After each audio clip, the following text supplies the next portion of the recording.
ang ating Seventh-day Adventist Church, okay, ay nakatutok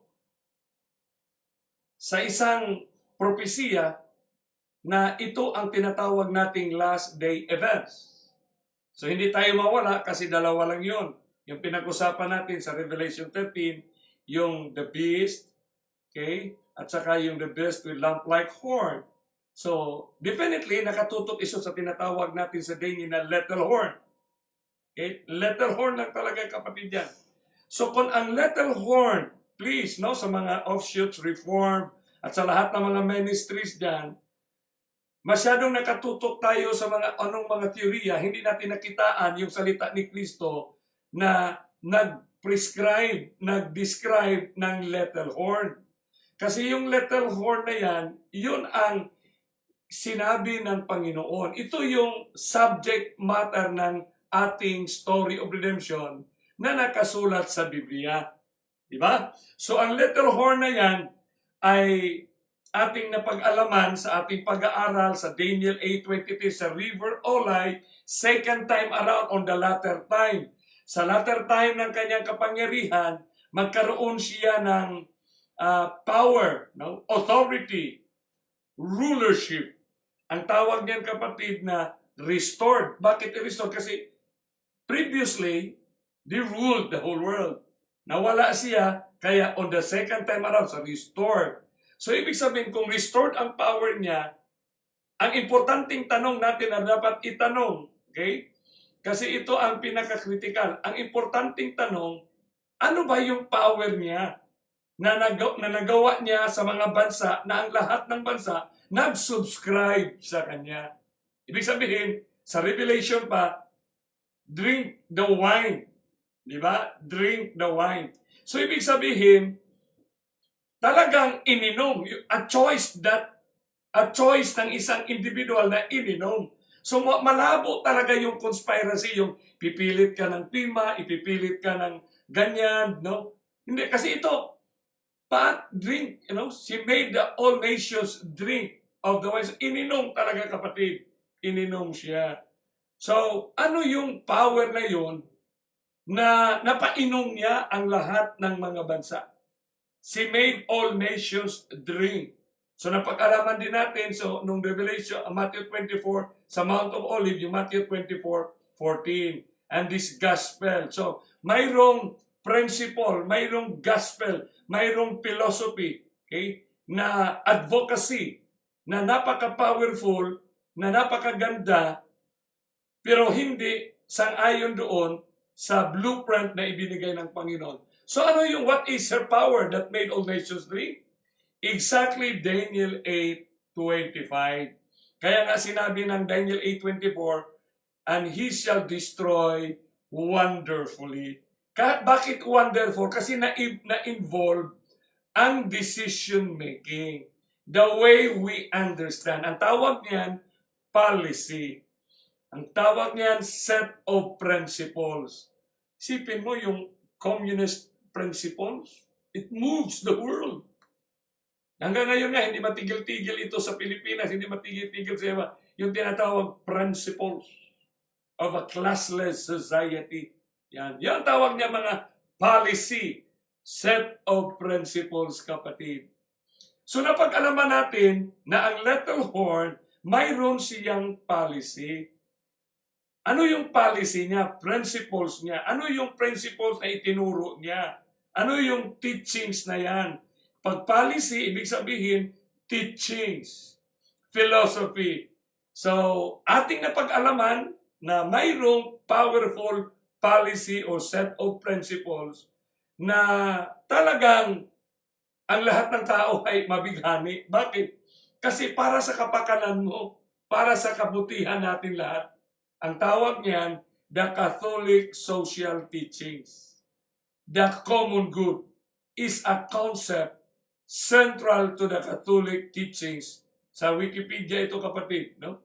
Rerum Novarum, beginning with a papal encyclical by Pope Leo XIII, na inisyo niya sa 1891.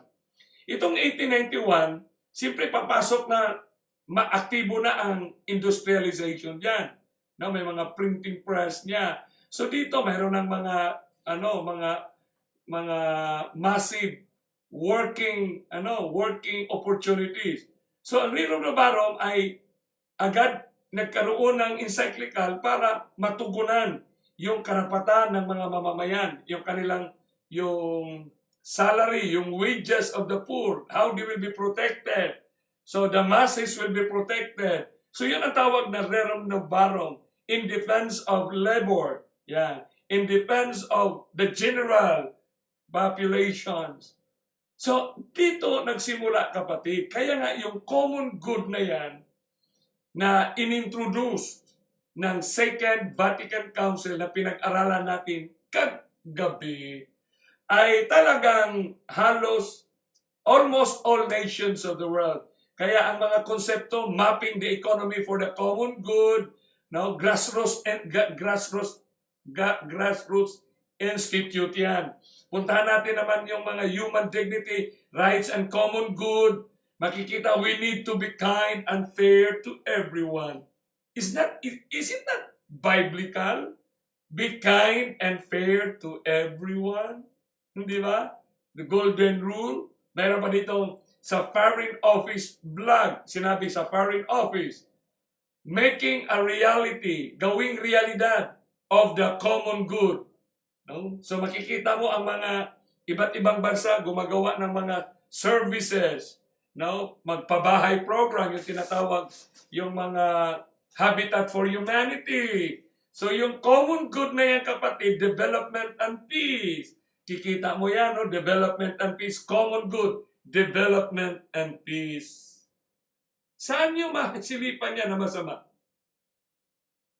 No? It's really good. Common good talaga ng bawat isa. Yun ang pinaka-central teachings ng Roman Catholic Church. Kaya dito natin makikita sa Amerika, diyan sa New York, sa California, sa Africa, the whole nations of the world. Example sa libro nito, itong tinatawag na libro na How the Catholic Vision of the Common Good Can Save America from the Politics of Division. Isipin mo yan. Ang solusyon ng problema ng Amerika ay yung teachings lang ng Roman Catholic.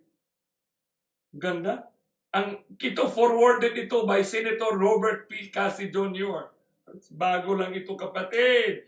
Sa Amerika, lately lang, sa American Magazine, sinabi ni Trump, President Trump cites common good. Grabe. So bukang bibig na ito ng lahat ng tao. Bukang bibig na ito ng lahat ng mga leaders ng mundo. Bukang bibig na nila ito. Kasi nasa isip na, nasa buhay na, naging philosophy na, naging way of interpreting, way of life. Si Marco Rubio, the common good, habang nagsermon siya dyan, sa the Catholic University sa Amerika, no? Ang kanyang message, common good capitalism is just what we need. Ang ganda, kapatid.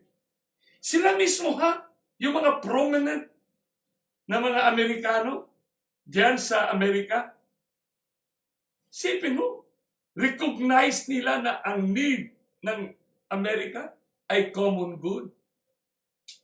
Ito pa, the morning call, from fear to faith for the common good. So, involved na ang faith. No, Bill White, Why Evangelical Vote Common Good Movement. Mga evangelical vote. Mayroong libro dito na tinatawag na For the Common Good, A New History of Higher Education in America by Charles Dorn. So dapat ito makitaan natin, kapatid. Kaya nga sa lahat ng mga ministers, pastors, elders of the church, the whole world, titingnan natin yung little horn. Kasi yung little horn na dinescribe ni Kristo na siya mismong nagbigay kay Daniel, physically coming from heaven, ay talagang wonderful ang kanyang ginagawa. So para maiwasan at malagay tayo sa mga proclamation ng mga paninira na hindi na hindi na reality ng buhay ng little horn or ng Roman or ng papacy. Hindi na nila buhay yan. So, we accuse of something which they are not. Ang problema, hindi naman ito ang proclamation ng General Conference. Pero maraming Adventist, so kung hindi nagsasalita ang ating presidente, ang nagsasalita ang leader, ang mission, ang conference, ang union, ang division. So ano maging sitwasyon ngayon? Manatili itong mga Saturday keepers, mga Sabbath keepers, na unti-unting hinubog na rin ng mga reform at offshoots, na mga ministry sila, ng mga Adventist sila, na nandyan sa internet at Facebook. At saka magpasa-pasa na sa Facebook post nila yung conspiracy theory hanggang sa naging ano na sila, antagonista na sila sa gobyerno. Lalo na itong mga gobyerno rin na confused na. So dumating na sa sukdulan ang reality, kapatid. At the other side, dito ngayon lalabas, kaya nga nag-subscribe na. Nabasa nyo, si Rubio, kandidato ba yan ng presidente siguro sa Amerika dyan? Si Trump, subscriber na ng common good. Siyempre, ang mga advisor na, baka parik dyan eh. So, goals for the common good, the United Way, challenge to America. Punta natin ang Europe, defining the common good. Yan, sa Britain, ito kapatid, idea in context. Puntahan natin doon sa ano din ito? European, rediscovering the European common good. Spiritual and theological training. Isipin mo, ipinasok yan sa mga spiritual movement. Kaya nga sa spiritual, nagkaroon na nga ng religious pluralism. Libro na ito, mga summary na ito, mga reaping books na ito, na bakit nagkaganito ang ating presente 2020.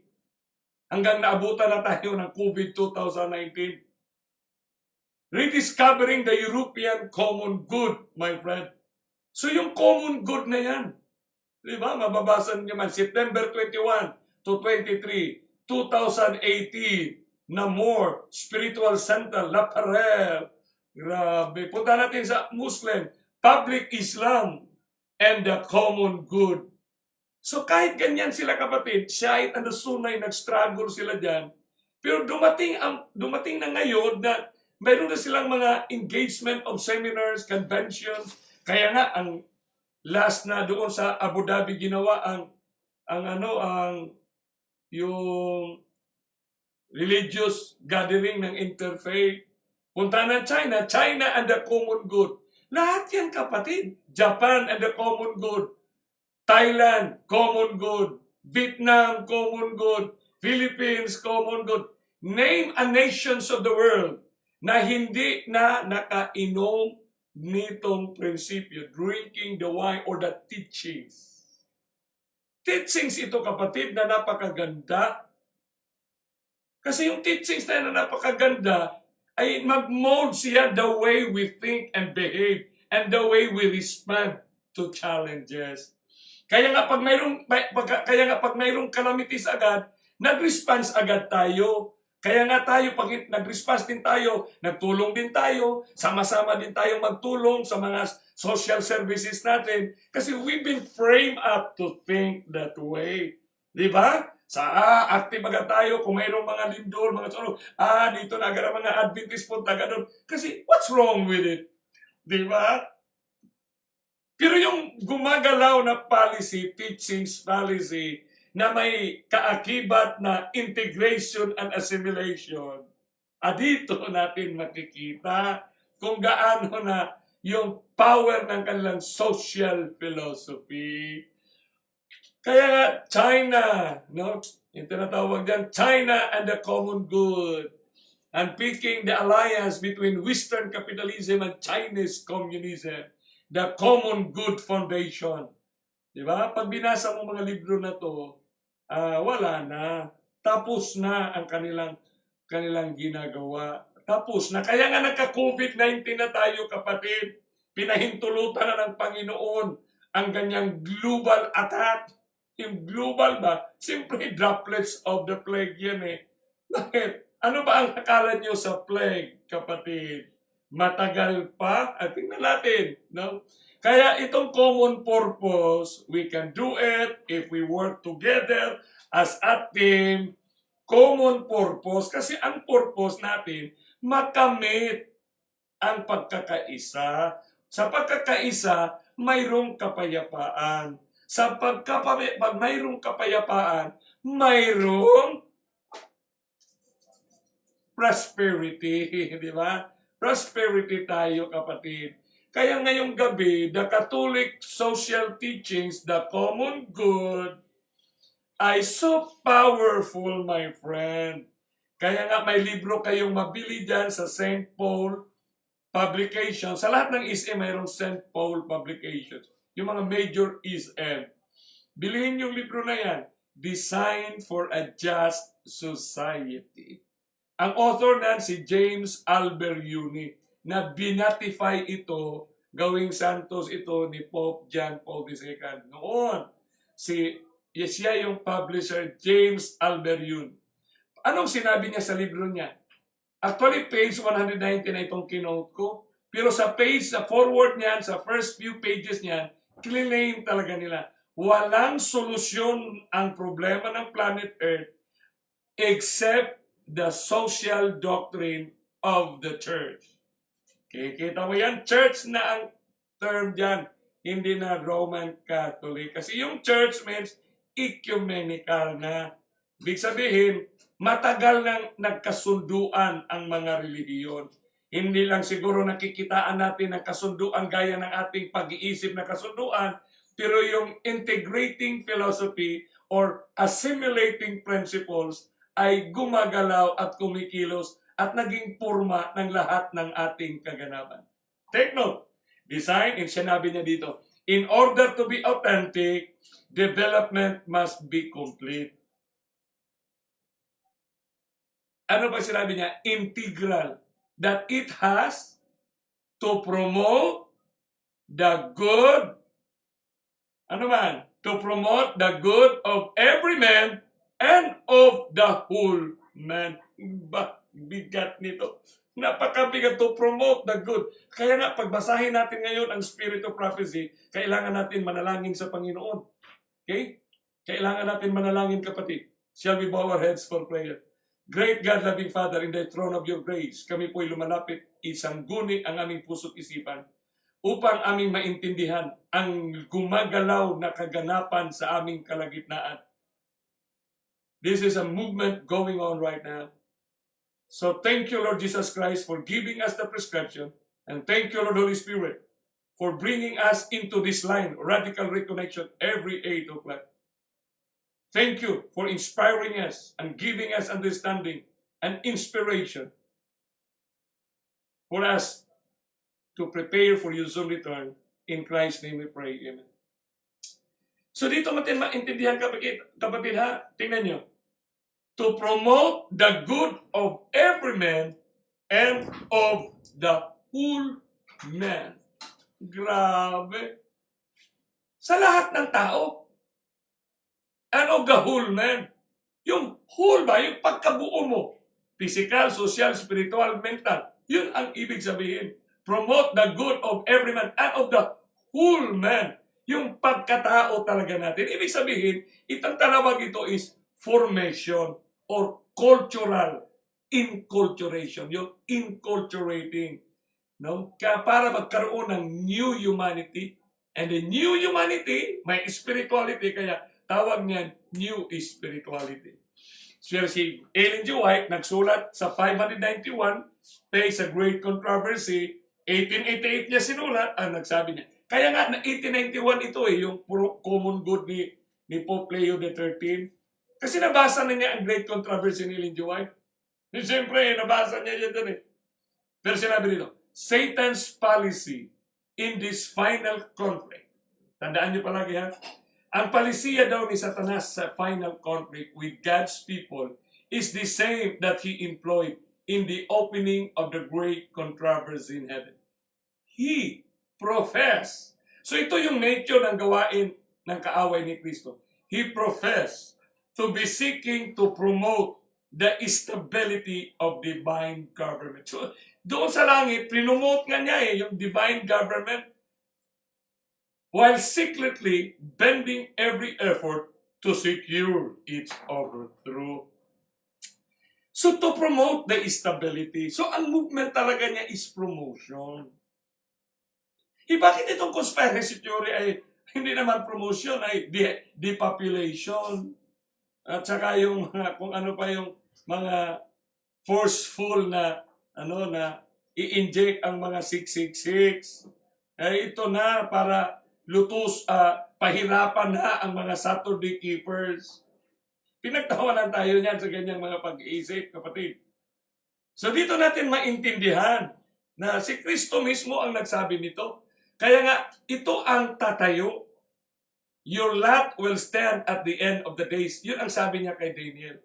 So kung ang nangibabaw sa atin dito ay hindi yung sinulat ni Daniel na galing kay Kristo para ating i-proclaim ang mensahe, ay hindi talaga yan ang mensahe ng Panginoon. Kaya nga dito, naintindihan natin na yung kanyang social doctrine ay talagang na-engulf ang whole world. Kaya yun na, politics and church has been one. Saan yun? Ito ang tinatawag nating Millennial Development Goal.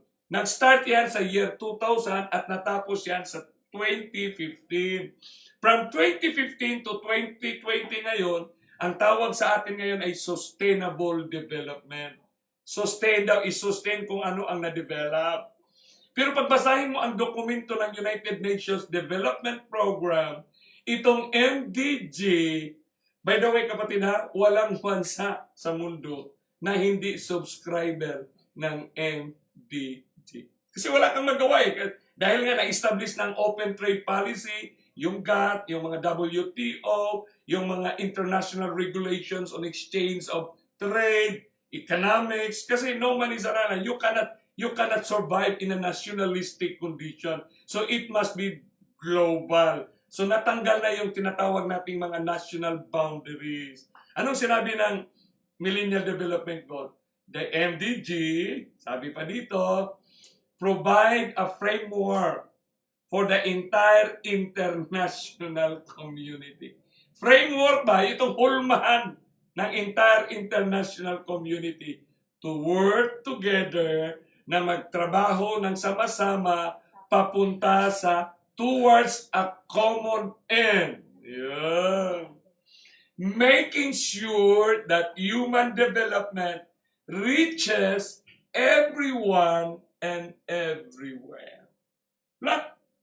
Sipin mo yan, ha? Reaches everyone and everywhere. Kaya nga magugulat ka, kahit doon sa pinaka-luklukang bundok ay nandoon ang program ng MDG. Lahat naman tayo niyan. Lahat ng bansa nga eh. Kahit pa nga yung North Korea na hindi ay mayroon pa rin silang ganitong programa. Di ba? Kasi United Nations ito na program. Mayroon siyang 8 Millennial Development Goals. Ngayon, 18 na ito, sustainable na. Pero sa 8 developmental goals na ito, kapatid, ito ay kumikilos with the past year 2000 to 2015. Ibig sabihin, yung generated engagement ng humanity, bawat bansa, bawat tao, ay talagang napurma na ito, kapatid. Kaya hindi na maintindihan, hindi na mamalayan ng mga Adventist kung ano na talaga kasi halos parihas na ang mensahe, parihas na ang engagement. No? Kaya hindi na natin namalayan. No? Ano pala ang bearing ng K-12? Mayroon bang significant ito sa education at saka sa program at saka sa 3 angels messages? Kaya number 1, halimbawa, eradicate extreme poverty and hunger. Paano mo ma-eradicate ang poverty and hunger? Di ba? So, ang paraan sa pag-eradicate ng extreme poverty and hunger, yung mag-provide ang mga NGOs, mga non-government organizations, para magtulong-tulong sa pag-eradicate ng extreme poverty and hunger. Kaya nga, na-establish yung 4Ps, pangtawid, pangpamilya, pangkabuhayan program. Sa Pilipinas yan, 4Ps. Pero para sa inyong kaalaman, ang philosophy na yan ay buong mundo yan. Sa Africa, ganun din yan. No? So makikita mo na talagang kamay, ibigay talaga sa iyo. No? In your right hand, ibigay talaga sa inyo, kapatid. Pero ang sinabi naman ng Biblia, in the last days, men shall be lovers of the soul. Tapos sa James, the rich will become richer and the poor will become poorer. So gano'n naman ang dynamics ng life ng planet Earth. Pero sa program nila na makatulong, kaya dito sa program na ito, alam naman natin sa planet Earth ay ilang porsyento ang mahirap. 70% or 80% ang mahirap sa mundo. So, ibig sabihin, sa mahirap, sa programa na yan, so 80% of the population sa planet Earth ay talagang mabibiyayaan sa ganitong mga activities at program. Kaya ang activities dito sa Pilipinas, araw ng Sabado, yun ang pagtanggap nila ng purpose.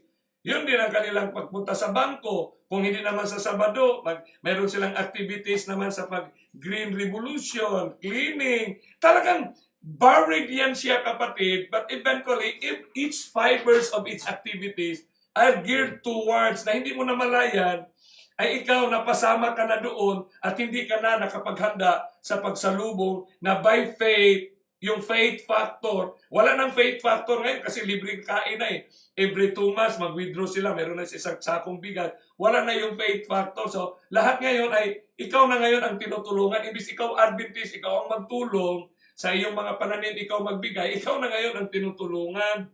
Siyempre, hinahanap nila yung mga indigents. So yun, kapatid, ang goal number 1. Goal number 2, achieve universal primary education. Kaya nga, ang kang Ellen G. White, wasak na dyan. Wasak na ang philosophy or principle ng ang formal education should be at the age of 8. So wala ka namang magawa kung may eskwelahan ka, Adventist, Baptist, may eskwelahan ka, you have to abide the DepEd and the CHED policy. So ang policy na yan, na early education, hindi tanggaping grade 1 kung hindi nakadaan sa primary, hindi nakadaan sa kindergarten. So kailangan, ihatid mo talagang anak mo doon. So makikita mo na, no? Na-engage ka na ngayon, no? Sa programa, na-integrate ka, na-assimilate ka na. Kasi yung drinking of the wine, yung teachings yun, na matanggap mo sa iyong pag-iisip, matanggap mo sa iyong sa iyong pag-intindi. Di ba? Kaya nga yung universal primary education, minsan nga na, hindi natin namalayan na systematically,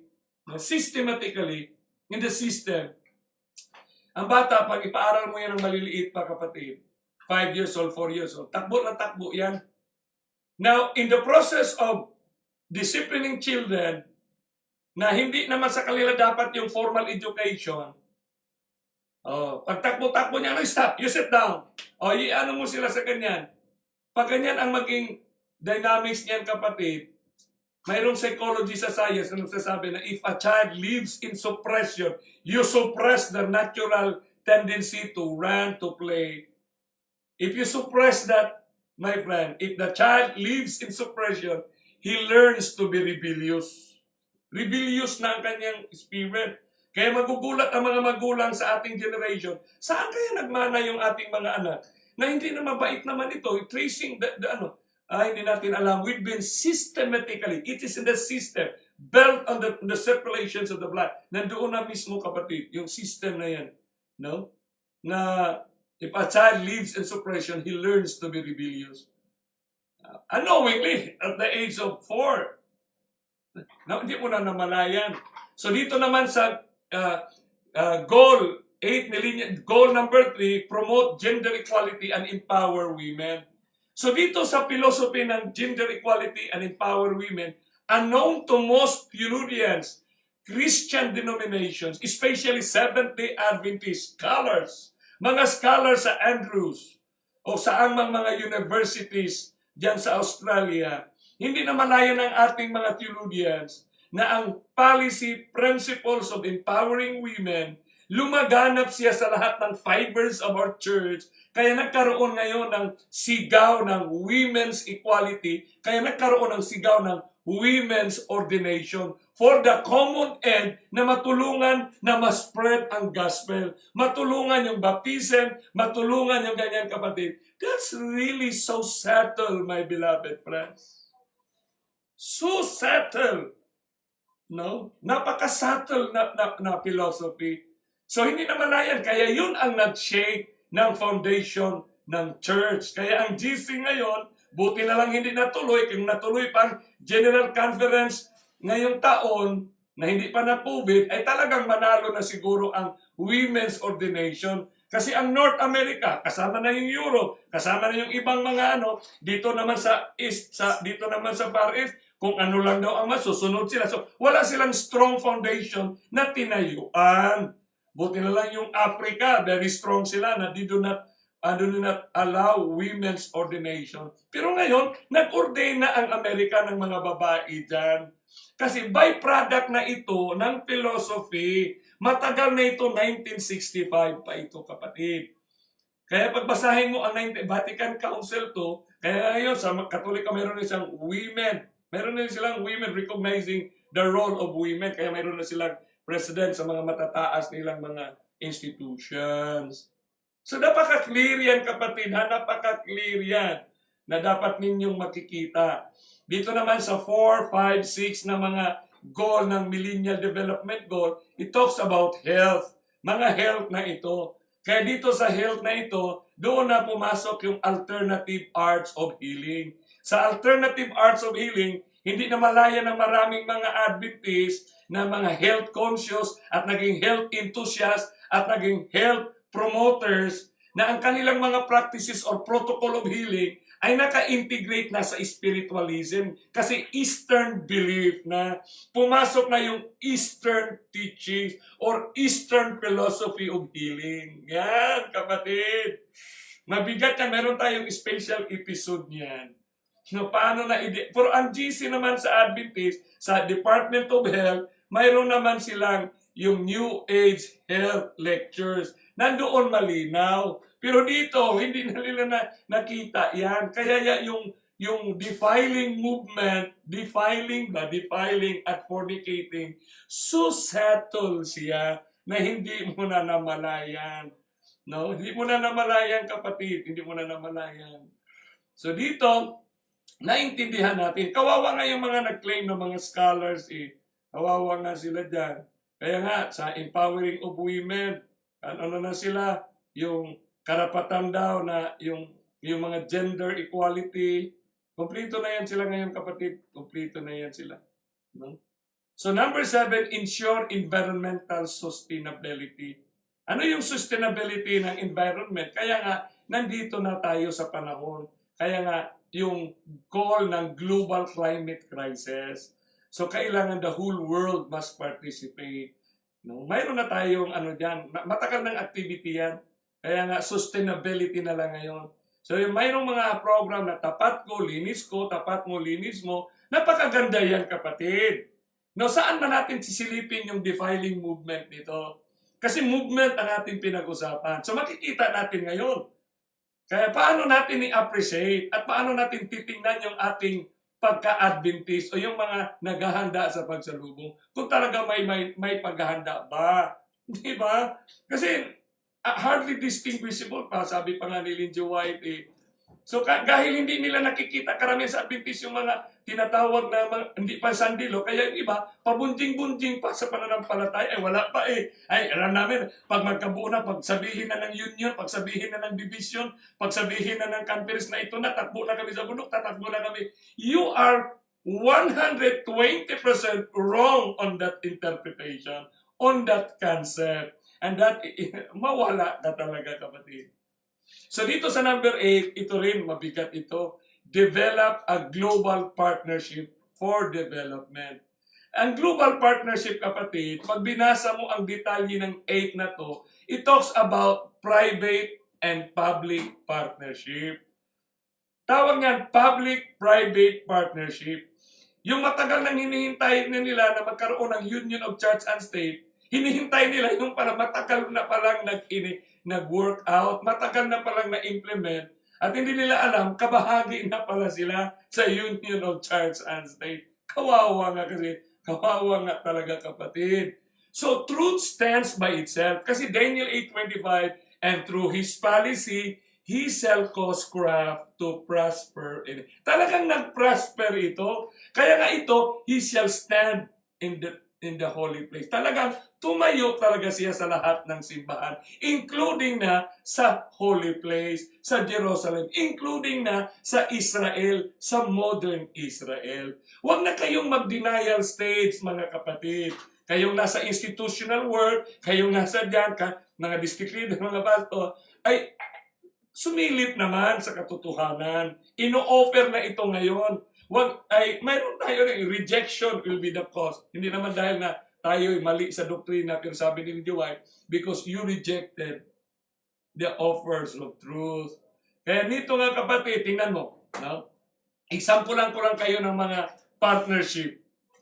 Walang bansa na gumagalaw ngayon na hindi nag-apply ng public-private partnership. Yan o, sa Pilipinas, basahin nyo yung website ng Philippine government. Yan, PPP yan, ang tawag niyan, Private-Public Partnership, PPP. Sa Tagalog naman, may mga implementing program sila, projects, yun na lang. No? Pangtawid, pangpamilya, PPP pa rin yun, pangpamilya. Kasi partnership siya, kapatid. Puntahan naman natin yung Australia. Puntahan mo, ito, website ng Australia ito. Ang website nila, mayroon din silang Infrastructure Australia. Ang kanilang implementing philosophy, public-private part. Kanila yan pinicturean ko lang yun No? The Council of Australia Government endorsed the National Public-Private Partnership Policy. Napakalina. Through his policy, he shall prosper. What is the policy? Common good. What is the common good, kapatid? For the good of all men and of all nations. So ngayon, kapatid, nakikitaan nyo na kung paano ang lahat ng bansa nakainom.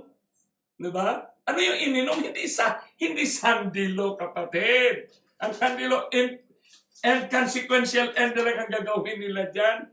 Ikaw dyan, nag-proclaim ka ng sandilo, kaya nga hindi mo na mamalayan yung God is good all the time. Kasi hindi mo na naintindihan na yung all the time para wala sa Bible yun. Wala yan sa great controversy story. Wala. God is good na sa Bible, kapatid. Huwag ka lang gumamit ng all the time kasi yan ay walang judgment. Tinunaw mo ang sanctuary truth niyan, kapatid. So lahat ng bansa yan, kapatid, puntahan naman natin yung China, public-private partnership. Bigyan ko kayo ng example sa Pilipinas, dito sa Luzon. Yung South Superhighway, yung North Luzon Expressway. Sino ang nag-develop niyan? Private, San Miguel Corporation, ang nag-construction niyan. Yung airport ngayon, San Miguel ang nag-construct. Private entity. No? Sila ang nag-construct. Kaya nga may toll gate ka, bayad ka dyan sa toll gate. Pero dahil nga sa philosophy ng tinatawag naman nila sa engineering yung BOT, build, operate, and transfer. We build it, we operate it, and we transfer it to you pag nakamit na namin ang aming ganansya at ang aming kapital. So, build, operate, and transfer. So, this is a mutual benefit sa both the government and the private entity. So, beautiful talaga siya. Kaya ang sabi natin dyan, wonderful ang term sa Daniel 8:24. He shall destroy wonderfully. So kaya nga yung ibang mga Adventist engineer, excited sila na mayroon silang construction, marami sila kasi marami, pag magkapira ako, nakatulong ako sa gawain na hindi nila namalayan, no? Tapos na pala ang bahay ni Amboy, na instead na maghanda ka na sa solid preparation ka na sa pagsalubong, na nahawa ka doon, kapatid. So dito mo, ano pa? PPP Canada. Ano yan? Kaya according to the document, the Millennial Development Goal, pag binasa mo yan, ano yan? In light of Catholic social teachings. Tapos sabihin natin yan sila, no, na demonizing them. To be honest, my friend, these are honest intentions with an honest program. Kung earth-centered tayo, kung wala lang creator at redeemer na mayroon siyang program, mayroon siyang work na para sa ating planet Earth na nagkagidlay-gidlay, nagkawasak-watak na, ay itong ating sitwasyon na mayroong development goals without Christ's prescription, without the Bible, pag walang Bible, ay ito ang pinaka-the best. Wala nang pinakamaganda na policy or working policy or working program or working project. Kaya nga, in light of Catholic social teachings. So, sumade total, mga kapatid, kayo dyan, Leo Pascual, Larry Mateo, Urbano, Kim J. L. Maras, lahat kayo dyan ngayon na nanonood, no? Talagang, huwag na natin hintayin. You share it na. Kung makasusap mo, i-share nyo. Tapos, share mo, radical para mabilisan, kapatid. Mabilisan. So, ang Daniel 8 na sinasabi ng Biblia, policy, ulitin ko sa mga reform at offshoot at sa lahat ng mga broadcast na mga nagme-ministry sa proclamation. Ano kaya ang ating proclamation? Proclamation kaya ito na inintend ni Kristo? We have to respect His time. We have to respect God in His time. Kasi yung panahon na pinili niya at panahon ito, kaya nga ito, Daniel policy. Kaya sinabi talaga ni Ellen G. White sa Testimonies to Ministers, the light that Daniel received from God was given especially for these last days. The vision he saw by the banks of Olay and Hiddekel. Linaw niya, no? Olay. Ito yung ating pinag-usapan, Olay. Yung river na ito. River Olay. Yan na yan. Are now in the process of fulfillment. So aktibo yan, kapatid, ha? Aktibo yan. So, ang Spirit of Prophecy, creed, ang kanyang ginamit sa Daniel 8:25, ang fulfillment, 16th Universal Policy or Creed or Principles.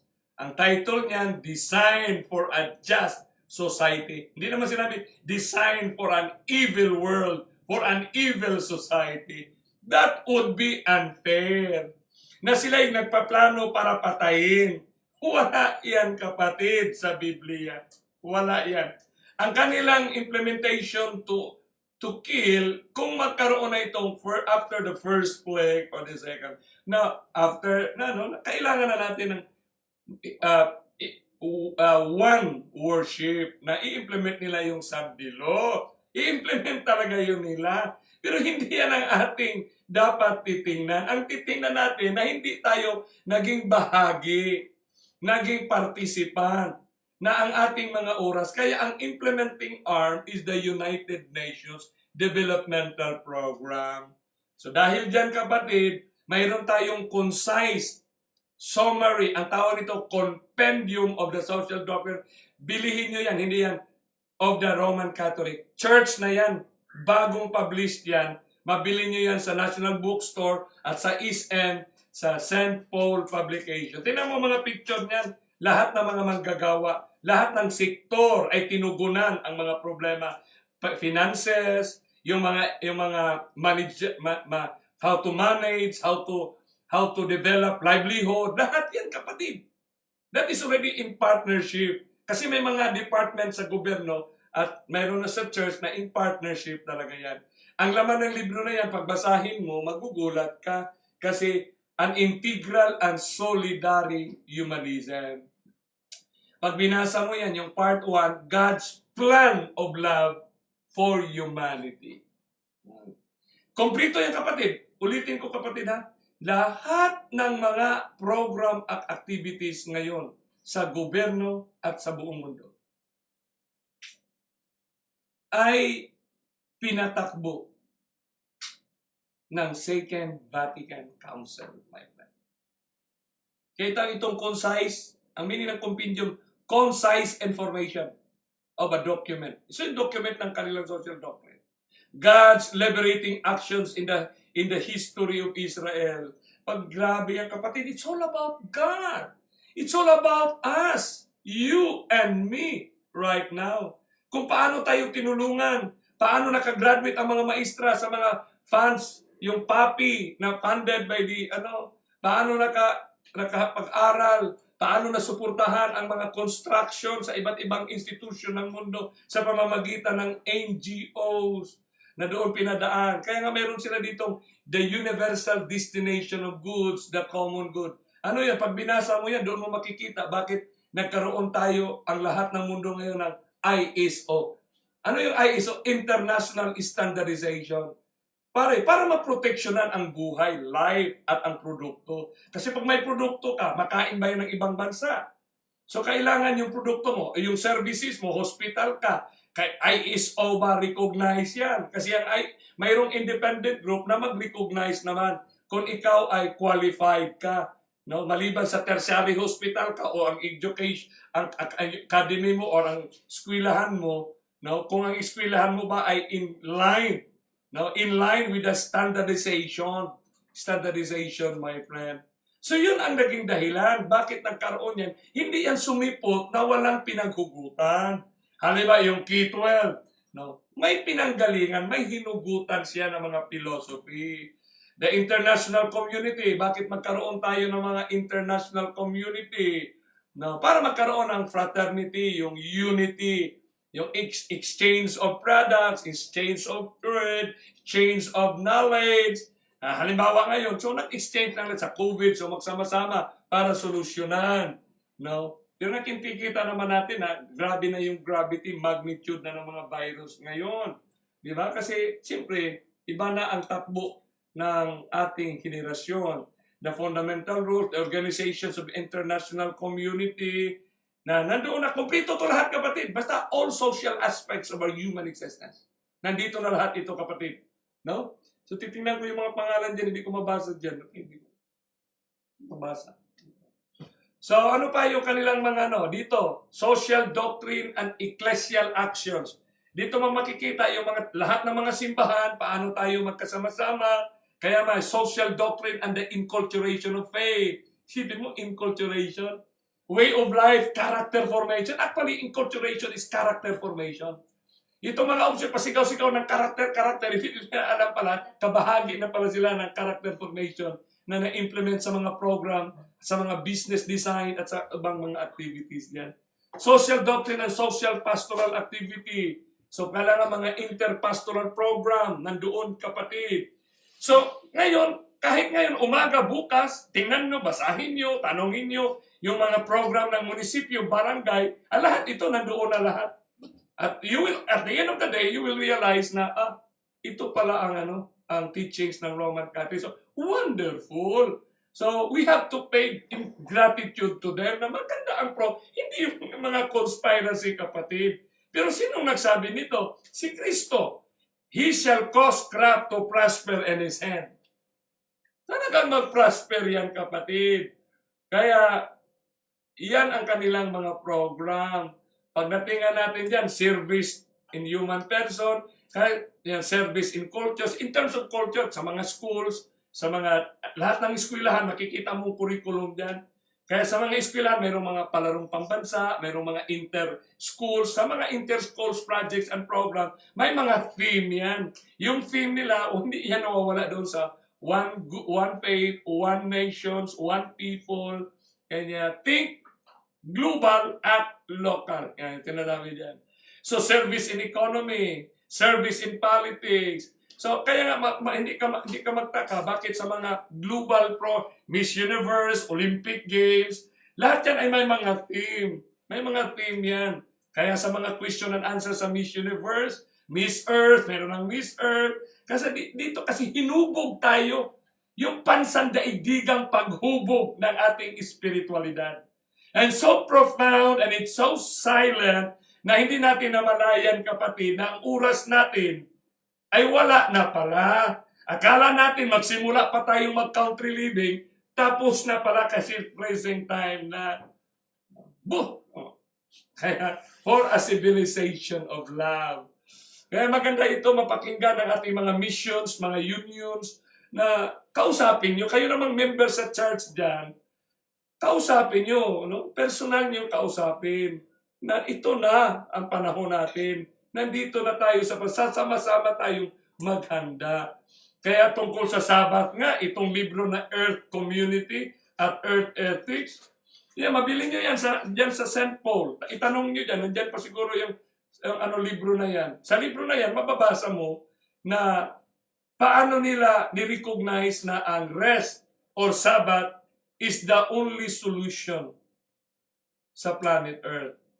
Kasi sabi ng libro na yan, no, sabi niya, we live in the most anti-Sabbath society in the history of the world. Pinicturan ko ang libro na yan.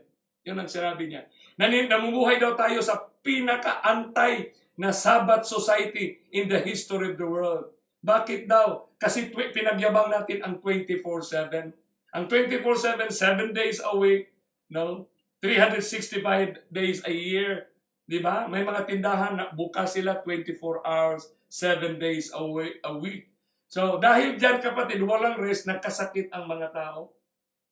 Okay lang nagkasakit ng ilan, pero ngayon massive na ang hospital, kaya hindi na kaya ng layman's brothers ng Amerika. Oh, they are so boastful with their insurance policy. Pero okay lang noon, 1 gatos lang ang ma-hospital. Ngayon, 1,000 ang ma-hospital. Sa isang araw, ilan ang ma-admit? So kung na-insure ka, paano makasurvive ang insurance company? Oh my beloved friends, economists of the world. Wala, babagsak talaga kapatid. Kaya according to their book, Sabbath may in fact, yung linagyan ko ng kulay dyan, Sabbath may in fact be the one gift, isang regalo daw ito, that could save this society. Kaya pinumo talaga ang Sabbath ngayon sa lahat ng relihiyon. Kaya nga, mayroon na silang Sabbath keeping ngayon. Saturday din ang kanilang Sabbath para ma-reconcile ang hatred ng lahat ng tao. Ma-reconcile ba ang lahat ng hatred, kapatid? Isipin mo, mga Hudiyo, Saturday keeper yan. Pero sila ang nangunguna ngayon sa tinatawag National Day of Unplugging. Dito sa Pilipinas, meron din tayo isang gabi na sabay-sabay nating patay ng ilaw. At nag-generate yan na pwede pala sabay-sabay tayo magpatay ng ilaw, makasave ng energy.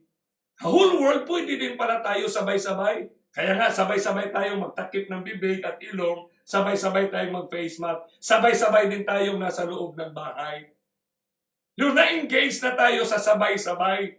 Pero hindi natin namalayan itong sabay-sabay ito ay corresponding, ay consequence ito sa movement ng ating planet Earth na we are going na pag walang Savior, walang Redeemer, ay talagang mawasak ang buhay at ang mundo, kapatid. So itong unplugging, ano ang kanila? Ang tawag nila nito, Sabbath Manifesto. Na organization ito sila, group ito ng mga Jewish at mga Christians. Na nag-ino sila na kailangan tayong maghinto na, no, we have to rest for a moment. So avoid, ng Sabbath Manifesto nila, principles were created for individuals. Number 1, principle nila, avoid technology. You can more easily embrace other friends, such as connect with loved ones. So avoid technology, number 1. Pero sa kanila, on a Sabbath day, huwag kayo mag-technology. Pero sabi nila, nurture your heart and get outside. So dahil dito, get outside. Kaya nung nakaraang mga panahon, bago mag-COVID, maraming mga Saturday keepers, araw ng Sabado, lumalabas sila para mag-service to the community. Mag-bloodletting sila, araw ng Sabado, mag-feeding program sila, get outside.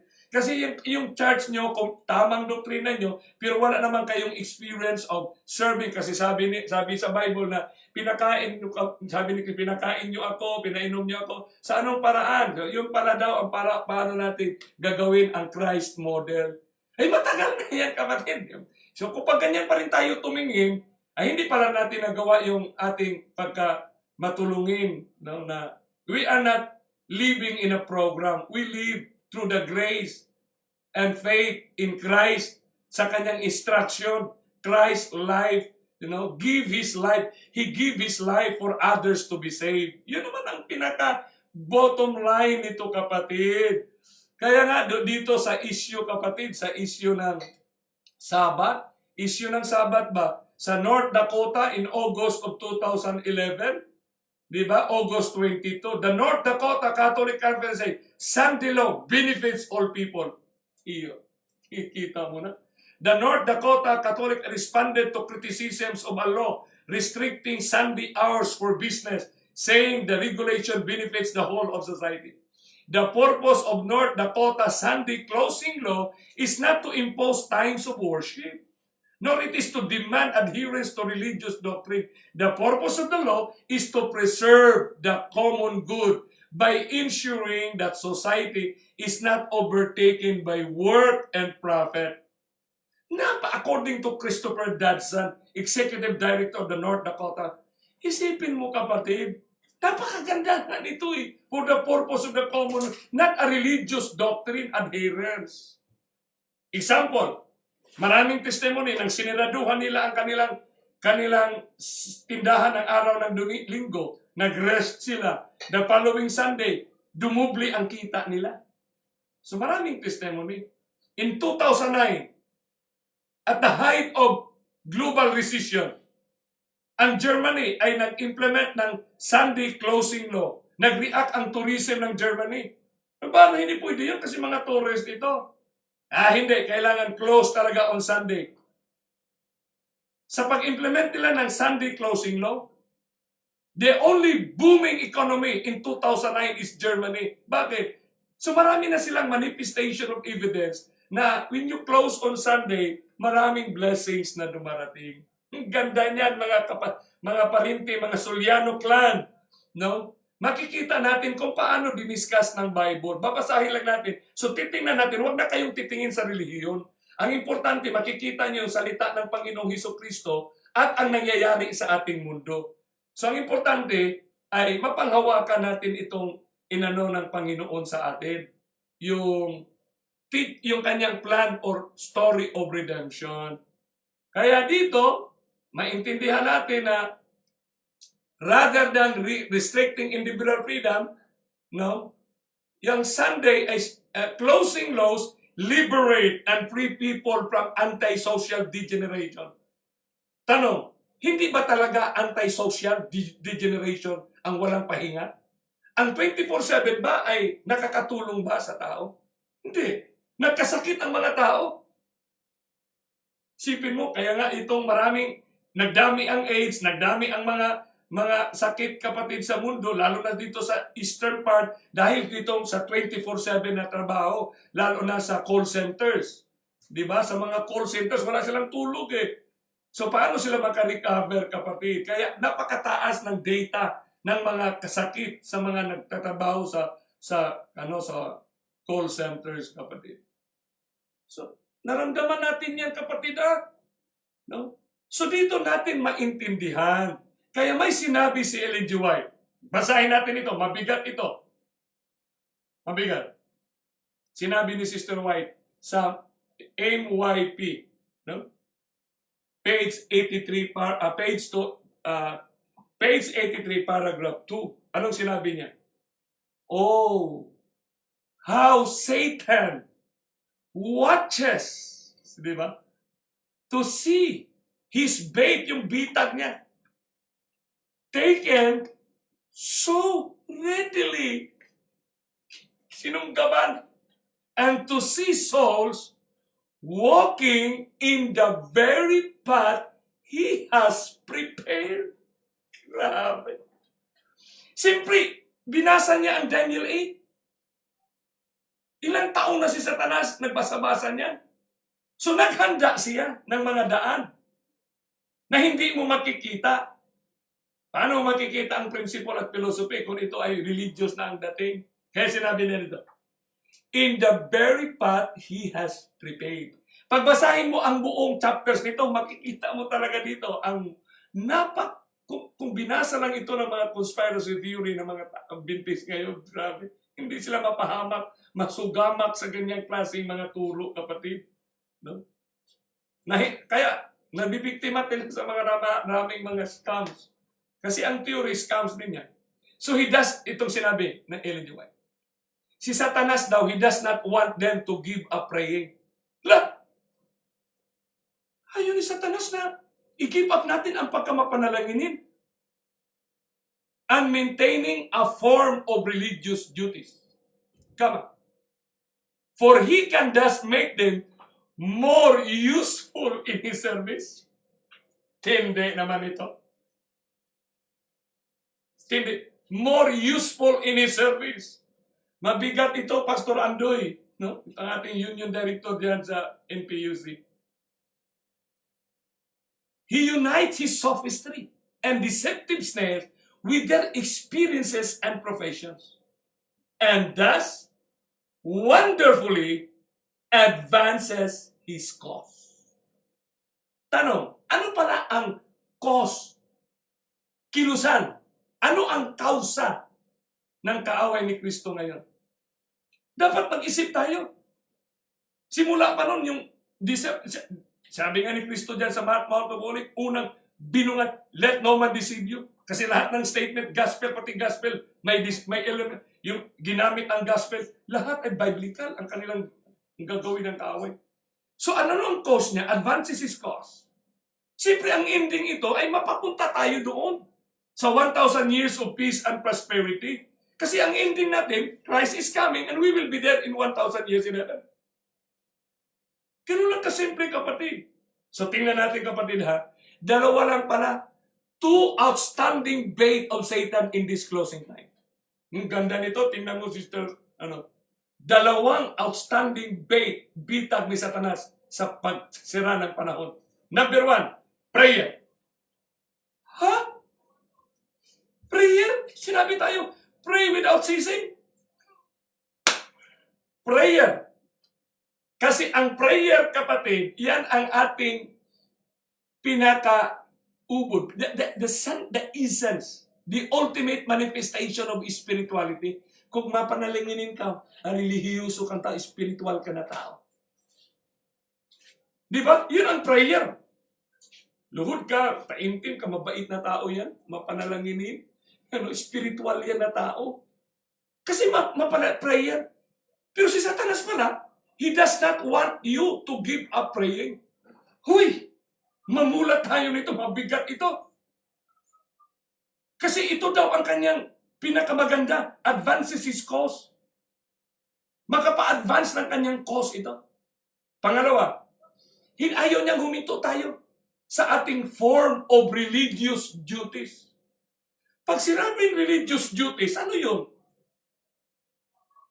Mga gawain natin, mga formasyon, mga forma. Yung religious duties ay performance natin. Maintaining a form of religious duties. Yung duties mo. Ano yung duties mo? Presidente ka ng mission. Presidente ka ng union. Director ka ng ministerial. Ano ba? Lecturer ka ng counseling. Preacher ka, ministry ka. So yung duties mo, ministry, ang ibig sabihin. Mga ministry ba? Mga professions of religious duties. Ano yung professions natin, ang religious duties natin? Kaya, paano ito ginawa ni Satanas? Nakagrabe, mga kapatid. Mga kapatid. Ito pala yung sinabi. So anong relation nito sa Oray River? He shall destroy wonderfully. And through his policy, he shall cause crop to prosper in his hand. And by peace, and by prosperity. Kaya huwag nating kalimutan, kapatid, ha? Kasi pag sinabi natin religious duties, at sinabi pa niya dito, di ba, anong sinabi niya? Advances his cause. And thus wonderfully advances his cause. For he can thus make them more useful. Wow! Useful talaga. But Sir Alan Abarquez, useful talaga kay Satanas. Kaya iniingatan niya na hindi pa matanggal yan. Iniingatan, useful pa sa kanya yan. Grabe. Ano sinabi dito, kapatid? Pag ganyan lang kaganapan natin, the performing agents or individuals. Ano yung performing agents, kapatid? Mga performing agents niya. Kasi sinabi niya he can just make them more useful than useful yan. He unites his sophistry and deceptive snares. Ano ibig sabihin ng sophistry?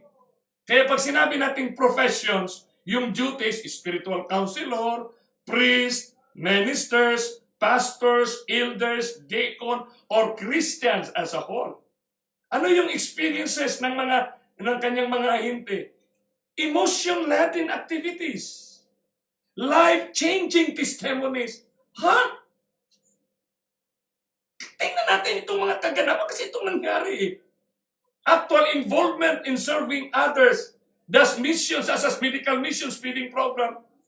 So kung ang ating experiences para kapatid, ay hindi natin ma-engage yung mensahe sa mga kaganapan na ito na ang footsteps ni Kristo na darating, kahit ano pang life-changing mo dyan, ano pa ang life-changing natin na ginagawa, kung hindi na yan ang napaloob na mensahe para sasalubong tayo sa Panginoon, ay hindi na yan sa Panginoon, kapatid.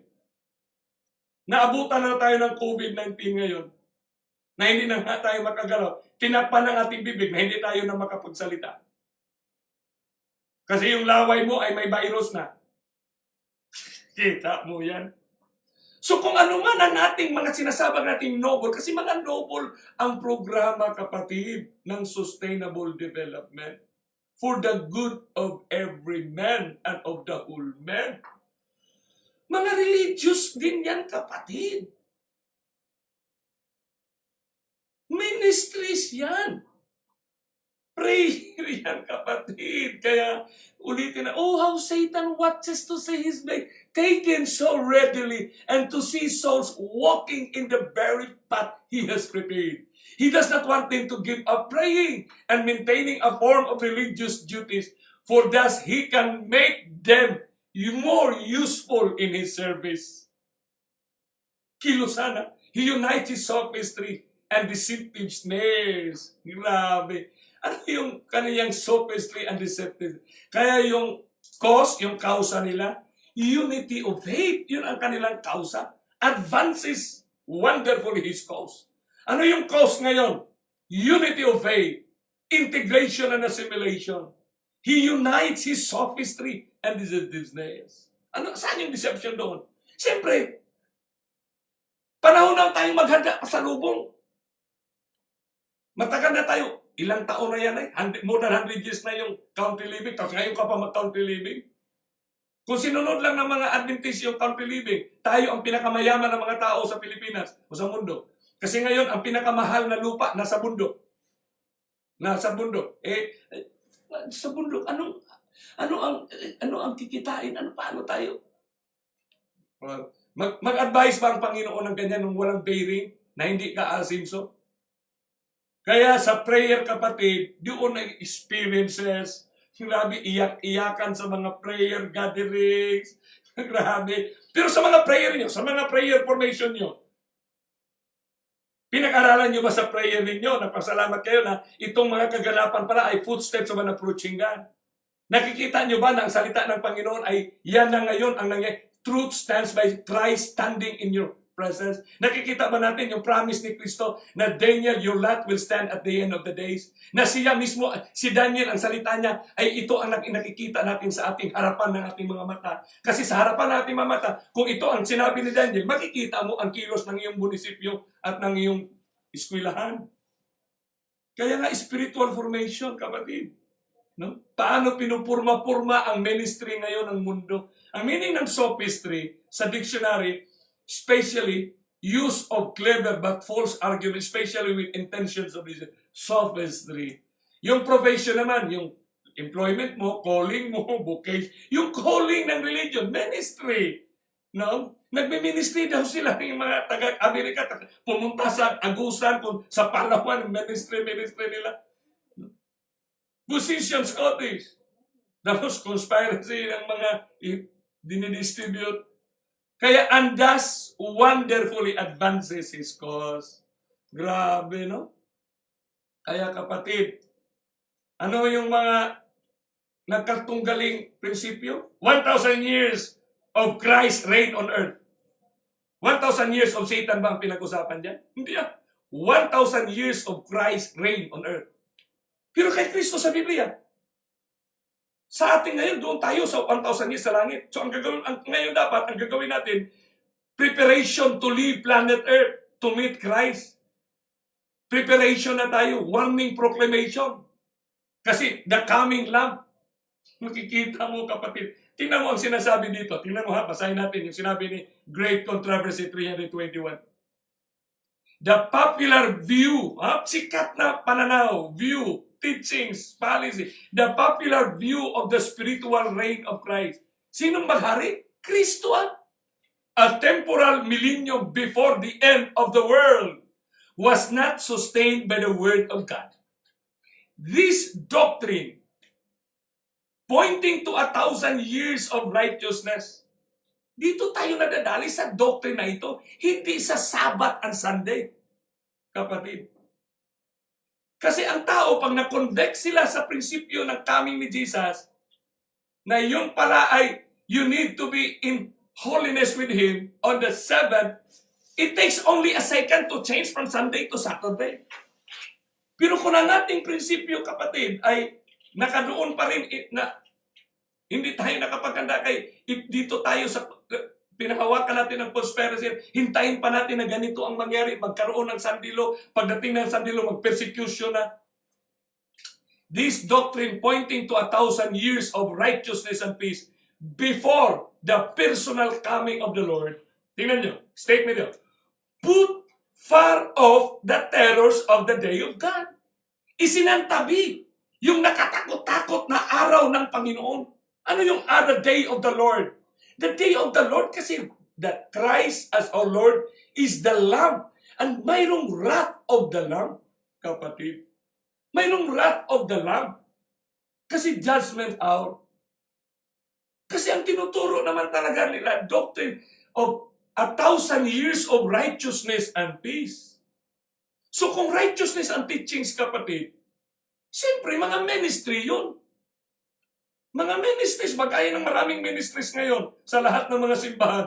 Interfaith prayer, interfaith gathering, missionary programs for the feeding of the poor, medical missions, mga prayer, dami mga prayer, kapatid. Mga prayer talaga.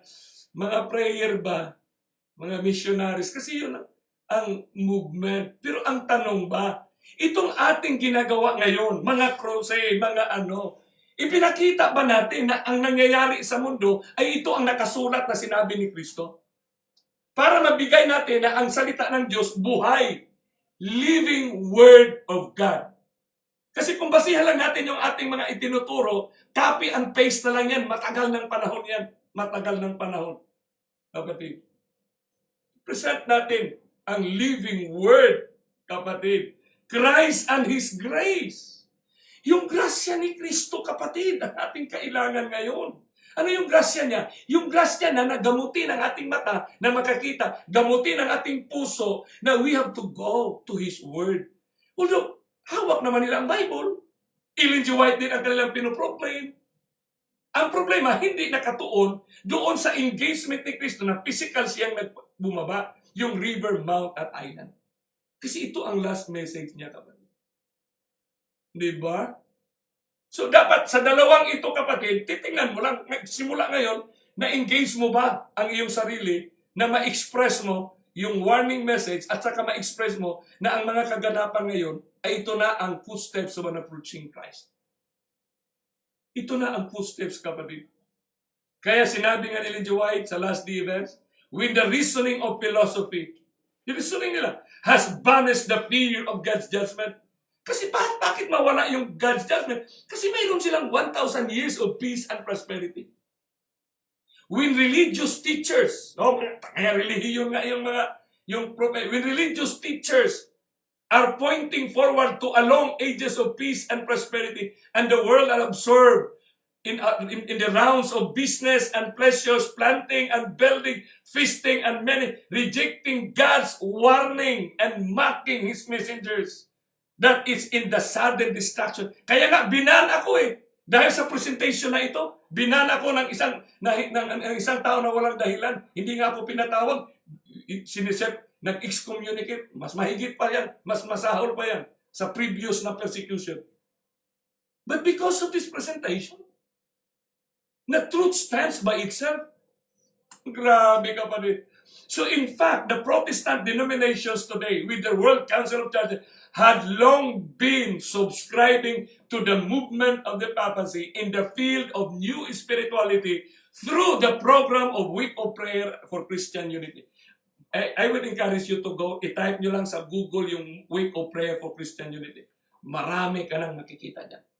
Kaya nga, ang prayer movement around the planet, ang prayer movement ngayon around the planet, especially, we have common global problems to be supplicated. Kailangan mayroong global problems tayo ngayon, common. Kailangan ipanalangin natin. Kaya nga, sabi ni Ellen G. White, si Satanas daw, ayaw tayong mag-give up sa praying. Kaya nga, this prayer movement generated denominational designs. Lahat ng reliyon nagawa ng mga prayer. Alam, mag-prayer tayo, connecting prayer, connecting. Crafted or structured to initiate a new experience in religious millennial life. An experience of heart-touching or emotional, moving engagement. Manalangin sila. I-express mo, acts, i-confess mo talaga sa grupo, 15 sila, acts.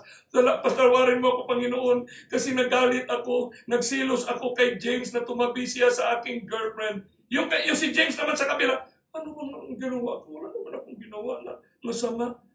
Tingnan mo yan. So yung prayer, hindi na siya yung communication, healthy communication with God. Kasi nag-struggle na siya sa prayer format na yan, kapatid. Liturgical uniformity. Some churches even has to use documentary. Isipin mo, may mga program pa ng documentary tungkol sa United Prayer. Kapatid, kailangan pa bang mag-documentary tayo ng mga prayer na ikaw mismo, maraming engagement ang Panginoon na by your prayer, sinagot ka, nag-change ang life mo. By your simple prayer, nagamot ang cancer sa buhay mo. Sa mga life ng mga sila si Easter, pag mayroong mga problema, common problem, normal yun sa reactions ng mga tao na mag-united prayer sila. Kasi common problem eh. So common prayer ang gagawin. Tapos magawa pa ng mga documentary na ito ang prayer, kapatid. And it's happening inside our church today. Without considering that united prayer is a natural response of human being when two or more have been engaged in a common situation or challenges. Kaya ngayon, tingnan mo sa iba't ano. Why have common worship? Letter G. 3 breakthroughs reason to pray with other believers. Mga tatlong rason bakit kailangan manalangin tayo sa ibang mga kasama united in prayer. Dito yan sa ABC Columbia. Columbia Church Armed Robbery Shooting Sports United in Prayer. So may nangyari na pinatay. So United Prayer. Gaya sa Easter noon. Na mayroong bata. So United Prayer din sila. Gaya sa Amerika ngayon kay George Floyd. Mayroong United Prayer for Justice. Kita mo yan? Ministers Fellowship. My beloved friends. Yun, Pontifical Councils and World Council, nag-unite na yan, Katoliko at World Council. Tapos nag-implement sila ng United Prayer, tapos Christian Unity, Week of Prayer yan ha, Week of Prayer for Christian Unity. Magugulat ka, kapatid, from every year, meron sila dyan. Meron nga silang prayer in 2004 ba yun? Na ang kanilang prayer ay all are millennial development goal. So integration of politics and religion. Ang oras natin, mabilis ang oras. No, pero bakit yan mamamadali? Nasa bahay lang kayo. Hindi naman wala naman tayo sa gym o sa church na ano. Pero with all those presentation namin sa buong Pilipinas, talagang gabi na mauwi, pero hindi pa man mga kapatid. Kahit Baguio na-attend, kapatid, sa ganito. You know, Week of Prayer for Christian Unity 2020. Kita mo yan? Week of Prayer? The Roman Catholic Diocese of Calgary. No. Tapos, may bangka ang kanilang ngayon. Mayroon ang ngayon. Unusual kindness. Masama ba yun? Unusual kindness? The invitation to all Christians. Ganda. Invitation to all Christians yan. Yan. Kailan yan? May pizza yan. Tapos na yan, 2020. Unusual kind. Week of Prayer for Christian 2020. Tingnan mo. Hatakan sila. Talaga, kawak-kawak tayo kamay. Kay Isa lang tayo, religious pluralism. Lahat tayo ay isa na lang. So they showed us unusual kindness, my friend. So sigaw ka lang, sigaw na sandilo dyan. Hindi na maintindihan na yan. Na hindi ka ngayon sandilo ka, natamaan ka na ng mga conspiracy dyan, kaya na-member ka na sa mga scam, na biktima ka na ngayon sa mga get rich. Yung mga parang madaling mayaman na walang trabaho. No? Na walang 6 days thou art labor. Di ba? So Christians should practice sa mga United Methodist Church. Kung ano ito, Katolik yan, no? Yan sa Katolik yan. Ito naman sa Baptist. Pero the same lang sila, week of prayer. Isa-isa lang din ang kanilang picture, yung theme, kapatid. So week of prayer for Christian unity, yan, primary celebration, St. Paul Catholic Church. Yan, January 23rd, 7. They showed us unusual kindness. Hindi ka nagulat? Lahat ng Katoliko, lahat ng Protestante, yun ang kanilang tema. So, wala na eh. Ano pang hinahanap mo? Ano hinahanap? Kaya nga naabutan na tayo ng COVID 2019. Ano pa kasunod nito? Kapatid. Sinabi dito ni Lee White bago tayo magtapos. When the idolatrous standards of the Romans should be set up in the holy ground. Ano yung idolatrous standards? Idolatrous yun. Ipinatayo lang nila sana yung kanilang, yung kanilang insignia. Pero ngayon, idolatrous standard nila, yung kanilang common good, kailangan natin. Should be set up in the holy ground. Pumasok na sa Adventist. When the warning sign should be seen, which extended some furlong outside the city walls, then the followers of Christ were to find safety in flight. To find safety in flight? When the warning sign should be seen, pag nakita nila ang warning sign, those who would escape must make no delay. The signal for flight must be immediately obeyed. They must not hesitate a moment, lest they shall be involved in the final destruction, my friend. Wow! Mga kapatid, yung idolatrous standards, kapatid, ang ibig sabihin, adoring, no? Na makakamangha ng mga estandarte. Sinong di mahamangha na Christ righteousness? Idolatrous standards, prayer and religious duties. Kaya united in prayer, Acts, Catholic prayer community, yung Acts, adoration, confession, thanksgiving, and supplication. Talagang nainganyo tayo dyan, hindi na tayo, kung ano tayo itinayo, yung primitive church, kapatid. Pero si Ted Wilson, siya mismo nagsabi ngayon. Siya mismo nagsabi na pumasok na sa ating kalagitnaan. Okay? Bukas, kapatid, ituloy natin ito kasi mabigat ito, masakit ito na katotohanan. No? Pero tanggapin natin na we are all. So, ang importante na kung ito man ang nangyayari, so simula ngayon, i-engage ko na. Kaya nga, mag-share ka, mag-like ka, mag-share ka. Maliban sa mag-share ka, puntahan mo ang mga kapatid na gusto mong makakapitbahay sa langit, mga relative mo. Sinabi sa August 6, 2011, on the first message ni Elder Wilson, sabi niya doon sa Asia, guard against mystical belief and practices that are finding their way into the church. Dapat ito si Ted Wilson ang unang i-excommunicate i-excommunicate ito kasi bakit sabihin niya na pumasok na sa simbahan ng Adventist? Through formats like spiritual formation and the emerging church. The basis of much of this is an emphasis on the experiential and emotional rather than strong foundation of the Word of God. Si Ted Wilson nagsabi na pumasok na sa simbahan. Stay away from mystical forms of prayer such as contemplative prayer, prayer labyrinth, repetitive prayer, using one word or certain phrase or centering prayer that seems to have become popular but lead to the occult sins in many cases. Occult na, transcendental manipulations of the mind na all through are eliminated from allowing the evil one to invade rather than simple and humble prayer of sharing your concern with your Lord.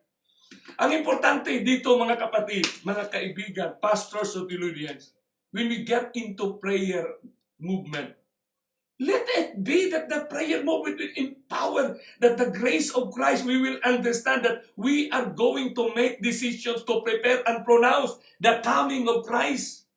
Kapatid, tagal na yung ating 27 fundamental belief, 28. Copy and paste na lang yan ang mundo, kapatid. But what we need now as a whole is the river, the mount, and the island. Because that is Christ's last prescription, closing prescription. Pag narinig nyo, ay si Sulyano lang nagsabi, ay si kay Sulyano message yan. Hindi yun sa akin yan. Nakakahiya naman sa langit na kay Sulyano. It's his from Christ words. Bibig ni Kristo ang nagsasalita nito. So mga kapatid, okay, tandaan natin na si Kristo mismo ang nag-engage nito, kapatid. On the last part nito, kapatid, sa ating pag-aaral, kaya nga siya, guard against mystical belief. I-guard na talaga natin, kapatid.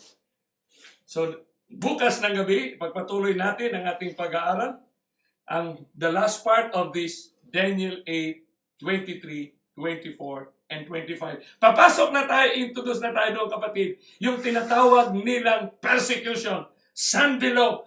Pag-usapan natin kung ano ang katotohanan dyan. Bukas ng gabi, kapatid. Pansandaigdigang paghubog sa mga tao, spiritual at sosyal. Part 3. So huwag kayong, kapatid ha, continue to share. Hindi ko na mababasa ang mga pangalan ninyo ngayong gabi, kapatid.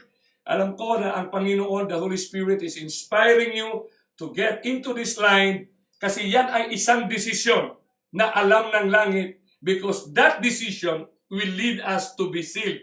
Silyuhan tayo ng langit, kapatid. Kasi ang silyo, settling into the truth. Nagdesisyon ka na hawakan mo ang katotohanan. Settling, musettle ka, manirahan ka doon sa katotohanan. Settling into the truth. Both intellectually. Bakit intellectually? Because we need to understand the great controversy. Yung doktrina ng 1,000 years on earth or 1,000 years in heaven. Because ito na, no? Ang mga ministry, ang turo ng Christ's righteousness on earth or Christ and His redeemed in heaven. Shall we bow our heads for prayer? Great God, loving Father in heaven, the throne of your grace, kami po'y nagpapasalamat sa oras na ipinagkaloob mo sa bawat isa sa amin, sa lahat na nakapasok sa linya. Into thy hands we commit. I commit these precious souls in the throne of your grace, Heavenly Father, that the offering of the message of redemption of Christ's closing prescription, the healing message, now we pray for them. We pray for our pastors, ministers, leaders, elders of the church in all institutions. Provide our brethren right now online to share this message intentionally by their heart. Allow them to experience the moving power of the Holy Spirit and by His grace that we experience the growing in the knowledge of Him. Thank you for keeping us and sustaining us with your grace in the loving name of our Savior Jesus Christ. Amen.